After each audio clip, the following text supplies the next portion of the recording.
Viewers, welcome back to the Self-Made Ops channel. Got a 2019 Lincoln. It's the Nautilus. It's got the big 2.0 turbo. Some funny drivability problems. Not the ha-ha funny either. Customer complaint was it's about 15 to 20 miles an hour if you're just barely into the throttle, just starting to tip into it a little bit. You know, like you're going through a school zone. You're just holding it steady there. It starts really surging, real boggy, throttle response is kind of funky, give it a little gas, and then, you know, off it goes. And it seems to be fine at normal speeds. And it's pretty consistent at doing this. It threw a check engine light between the time you made his appointment and now, so that's good. Because now we know what part to change. But immediately when I was driving it, I'm like, man, this thing is driving like the EGR valve is open. And sure as sugar, we have a code in it for something to do with this EGR valve. We have this 139 alpha. EGR sensor C hoses reversed. So that's kind of bizarre. Ford's been an advocate for a long time now, since at least into the 90s. So for at least 30 some years that I could think of, they've run a differential pressure sensor for their EGR. So anybody who's owned an older Ford, you know, a 3-liter, 4-liter, some of the older 5.0s, I think all ran the DPFE sensors. So pretty common. They would go bad, but it's part of their diagnostic strategy for the EGR system. I did look at the DPFE sensor on this one while I was driving to try to confirm my suspicion, and it was being kind of bizarre. It was all over the place, and the PID kept switching from inches of water to PSI. Even when I put it in metric, it would go from pascals to kilopascals, and it was really kind of bizarre. But what I did do is during my test drive, I went into active tests and I turned the EGR valve off. Car in mint. So we do know it's some sort of EGR problem. Is it getting the wrong feedback from the DPFE sensor and, you know, doing something funky with the EGR, or is the EGR itself just being funky? I don't know. That's what we need to figure out. So that's where I'm at. Well, I'm confident it's an EGR issue. Like I say, turning it off seemed to resolve the issue. And now we need to figure out what's up. And we need to figure out, well, first step would be is, where is the EGR valve? That's a great question. And I don't know. Hopefully it's somewhere reasonable. Oh, everything's clicky clacky except for one bolt. This looks like it might be an EGR. It's all electric. Yep, and I see a couple hoses. Oh, look at that. And that must be the DPFE. Oh, today's our lucky day. Today's my lucky day. Except that is not an 8. It's a 10. Just like my wife. 10 out of 10. One nut. One flimsy styrofoam thingy. Well, not really styrofoam. Okay, there it is. There's the motor, as they say downstate. MOTOAH. Motor.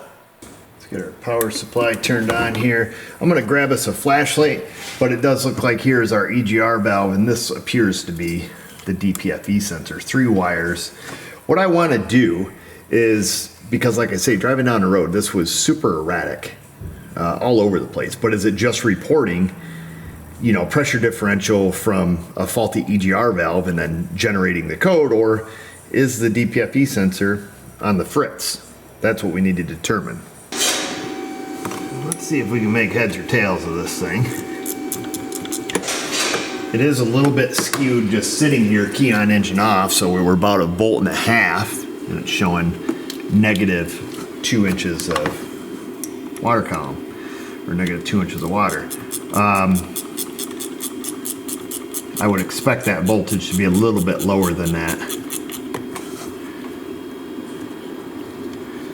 We're going to get it off, make sure there's no plugged hose or anything kind of funky going on there. Let's see if we can get these little clamps off. Alright, well, we got her off there. let's do, let's see, we're gonna go -10. And then, well, I don't know if this is PSI, so we'll go -15 and then we'll go 15. We're gonna show, let's see, yep. Get this where you guys hopefully can see that.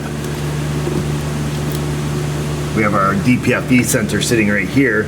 We're gonna apply vacuum to the sensor side of it, and we should see a pressure increase. I was gonna suck on it with my lips, but I went and blew the dust off this thing. Hopefully it still works. Oh, it does, still builds vacuum. Haven't used this bad boy in a while. Yeah, this one goes vacuum and pressure. Look at that, that's fun. Used to be kind of a main tool back in the day, but I think it's this hose here. Let's see. Yeah, this should be. If I'm wrong, we'll pick the other hose. You're gonna go up or go down, but oh, there we go. And then it should hold vacuum. And you can see, yeah, it went up to 11 psi. Pressure differential between the two. Okay, so you guys see that? Right, I'm gonna let the vacuum out of it. Back to its raw dog form there. And then, yeah, technically if we go in the other one, it should draw our low. Yeah, and it does.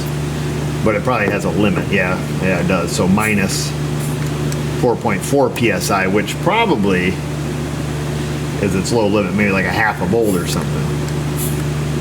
Let me just see here. Yeah, 0.3 volts, so that's its low limit. High limit is probably around a volt or 4.5, somewhere in there, 4.8. Yeah, 4.6.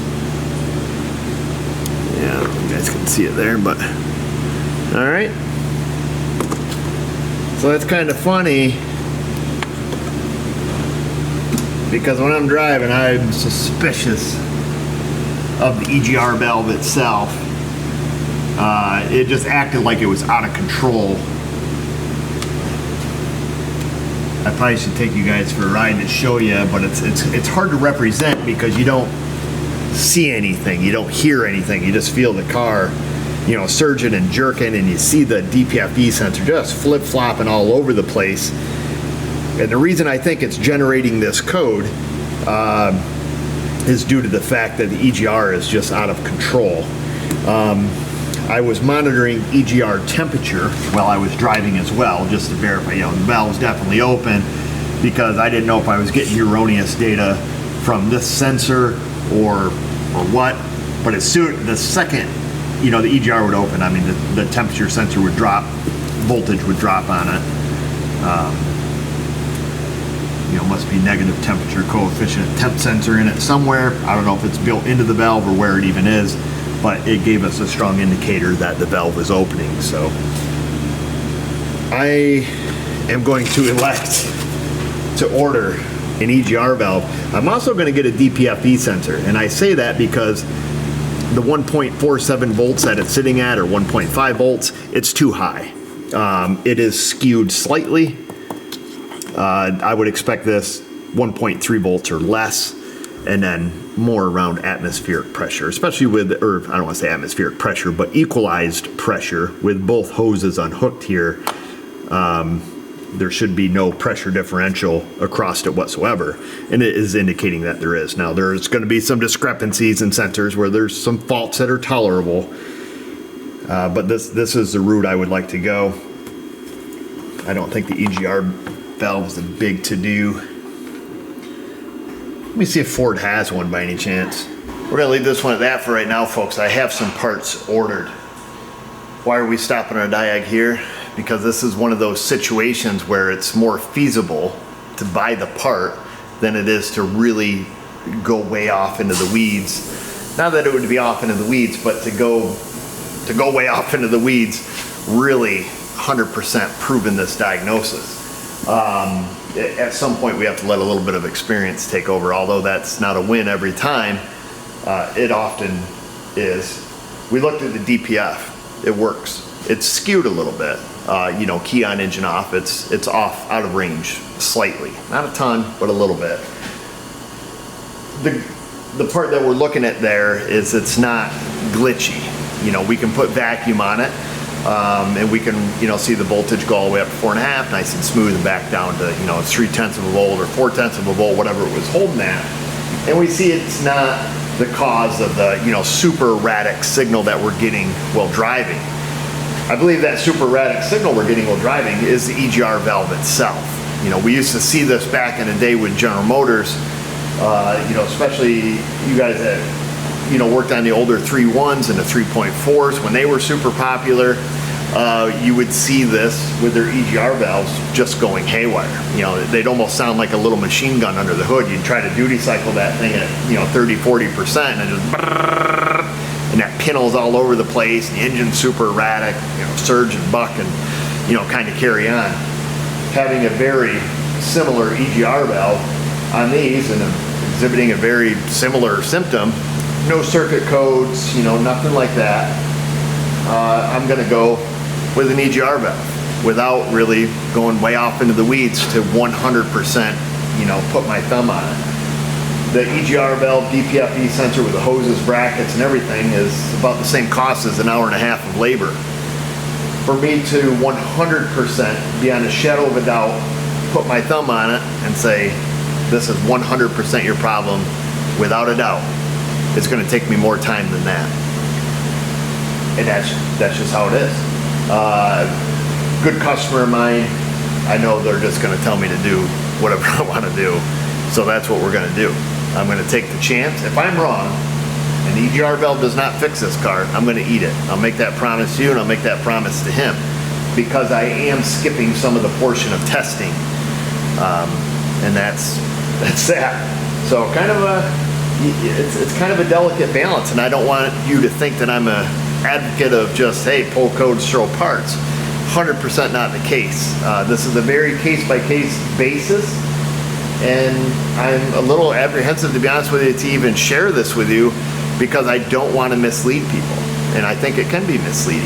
And you know, we see the results of that often when cars come in that are just absolutely littered with eBay and Amazon, because you know, they didn't want to diagnose, so they just started heaving parts and just took it to the stupid level.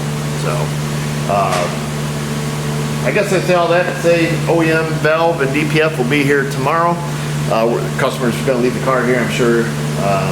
It's just a backup car for them, so they'll leave it here.